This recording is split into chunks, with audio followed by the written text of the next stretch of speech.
ஒருவேளை பாவக்காய் குழம்பு பிடிக்கலன்னா நீ சாப்பிடணுன்ற எந்த அவசியமும் இல்ல. இந்த கசப்பான வாழ்க்கைக்கு முன்னாடி இதெல்லாம் எனக்கு தேன் மாதிரி. இத நீ பண்ணியா?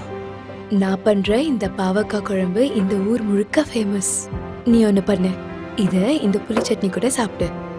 ரொம்ப டேஸ்டா இருக்கும். நீ ரொம்ப நல்ல பொண்ணு குஷி. நான் யாருன்னே தெரியாம என்னோட காயங்களுக்கு மருந்தா இருக்க. என் குடும்பத்துல உள்ளவங்க கூட இப்படி என்ன பாத்துக்கிட்டது இல்ல. ஒருவேளை இவ்வளவு சிரிச்சுக்கிட்டே என்னை ஏமாத்திட்டா என்ன பண்றது? ஏன் தயங்கிட்டு இருக்க? நல்லா சாப்பிடு. எதை பத்தியும் நீ கவலைப்பட வேண்டாம். இந்த பாஸ்மதி அரிசி 100 ரூபாய், அதையும் சாப்பிடு.